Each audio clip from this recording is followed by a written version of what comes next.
Hello students, आज हम पढ़ेंगे ईएमएफ हम किस तरीके से इंड्यूस कर सकते हैं।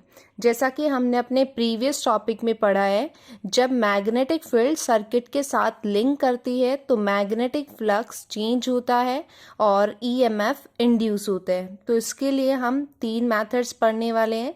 फर्स्ट मेथड है by changing the magnitude of magnetic field. अगर हम मैग्नेटिक फील्ड का मैग्नीट्यूड चेंज करते हैं तो ईएमएफ प्रोड्यूस होता है। फैराडे एंड हेनरी के एक्सपेरिमेंट में हमने पढ़ा। फर्स्ट एक्सपेरिमेंट में हमने सीखा कि जब हम मैग्नेट को कॉइल के पास लेके जाते हैं तो फ्लक्स इंक्रीज होता है। फ्लक्स इंक्रीज होगा तो वहाँ पे ईएमएफ इंड्यूस होगा। अगर हम उसको स्टेशनरी कंडीशन में रखते हैं तो गैल्वेनोमीटर में कोई भी डिफ्लेक्शन नहीं होता है, और जब हम उसको दूर लेके जाते हैं तो इस कंडीशन में गैल्वेनोमीटर का डिफ्लेक्शन कम हो जाता है, तो इंड्यूस ईएमएफ भी क्या होगा, कम।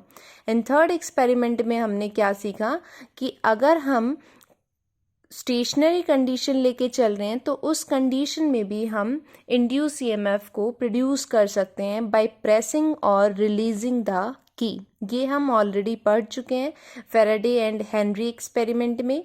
उसका लिंक आपको डिस्क्रिप्शन बॉक्स में मिल जाएगा। अगर आपने नहीं देखा है तो आप वहाँ से जाके पहले देख लें। नेक्स्ट सेकेंड मेथड आता है induce EMF by changing the area of motional electromotive force. Area change करके हम ईएमएफ इंड्यूस कर सकते हैं। तो देखो, इसके लिए हम यहाँ पे यूनिफॉर्म मैग्नेटिक फील्ड पैटर्न लेंगे। हमने क्रॉस पैटर्न लिया है तो इसका मतलब जो फील्ड है वो क्या है, इनवर्ट द पेपर। ठीक है, यहाँ पे हमने एक रेक्टेंगुलर लूप लिया है और इसके साथ हमने गैल्वेनोमीटर अटैच कर दिया है। ये गैल्वेनोमीटर को रिप्रेजेंट करेगा। यहाँ पे PQRS ये हमने इसको नाम दे दिए हैं। PQ जो है इसको हम L कंसीडर कर रहे हैं एंड RQ को हम यहाँ पे X कंसीडर कर रहे हैं। रेक्टेंगल है तो डिफरेंट होंगी। ठीक है, यहाँ पे हमने एक PQ कोई एक रोड ले लिया और इसको हम एक कांस्टेंट वेलोसिटी के साथ मूव करा रहे हैं। अगर इसको हम यहाँ से यहाँ शिफ्ट कर देते हैं इस पोजीशन पे तो इसका एरिया जो है वो क्या होगा, कम हो जाएगा। एरिया कम होगा तो फ्लक्स भी क्या होगा, कम हो जाएगा। अब लेंजेस लॉ में हमने पढ़ा है जो इंड्यूस करंट की डायरेक्शन होती है वो अपोज करती है। इस रोड को हम इधर लेके जा रहे हैं तो जो करंट की डायरेक्शन होगी वो इधर होगी, तो इट मीन्स वो इस तरीके से फ्लो करेगी ऐसे। ठीक है, ये इसका फ्लो होगा। नेक्स्ट यहाँ पे देखो किस तरीके से हम इसको लिखेंगे। मैग्नेटिक फ्लक्स जो इस रेक्टेंगुलर लूप के साथ होगा वो क्या होगा, BA। ए किसको रिप्रेजेंट कर रहा है, एरिया। यहाँ पे लूप कैसा है, रेक्टेंगुलर। तो रेक्टेंगुलर के लिए एरिया का फॉर्मूला होता है लेंथ इंटू ब्रेथ। तो यहाँ पे क्या आ जाएगा, L इंटू एक्स। ये वैल्यू हम यहाँ पे पुट कर देंगे तो फ्लक्स आपके पास क्या फॉर्म हो जाएगा, BLX। ये फॉर्मेशन हो जाएगी। अब हमने फैराडे सेकेंड लॉ के अंदर पढ़ा है कि जो ईएमएफ है वो डायरेक्टली प्रोपोर्शनल होता है change in flux with respect to time.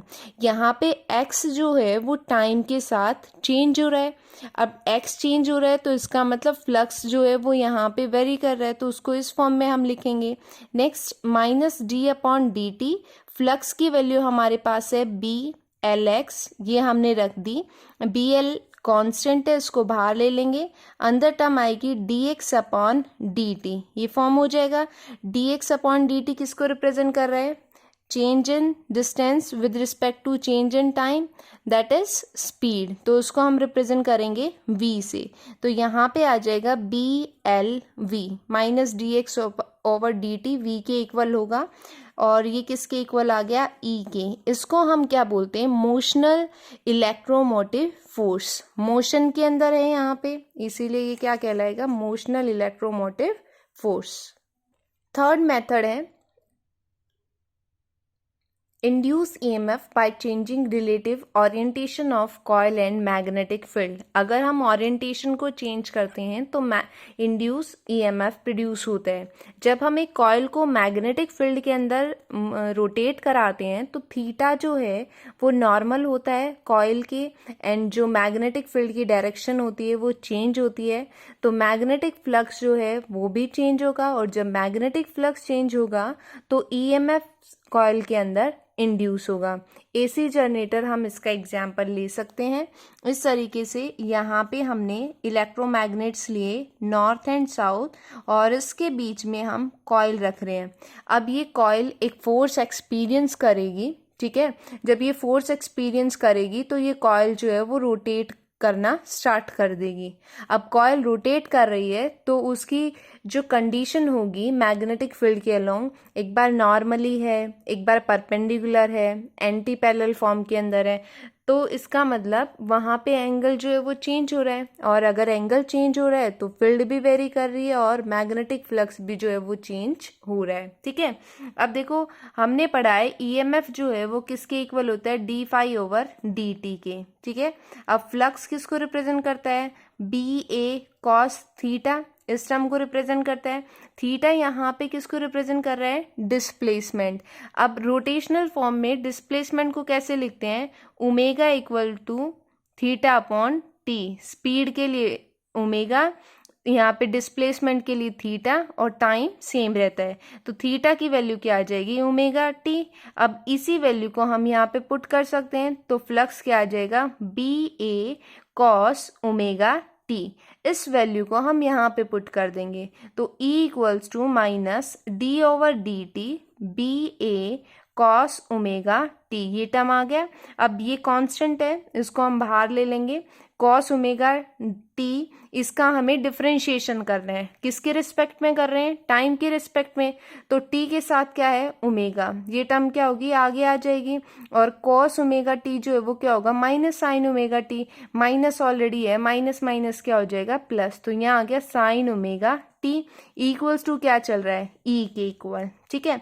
अब देखो अगर कॉइल में यहाँ पे n नंबर ऑफ टर्न्स हमने यूज किए हैं तो उसको हम क्या करेंगे, n से मल्टीप्लाई कर देंगे, और ये वाली जो टर्म है वो किसको रिप्रेजेंट करेगी, पीक या फिर मैक्सिमम ईएमएफ को। इसको हम रिप्रेजेंट कर लेंगे ई नॉट से, तो यहाँ पे इक्वेशन जो है वो इस तरीके की फॉर्म हो जाएगी।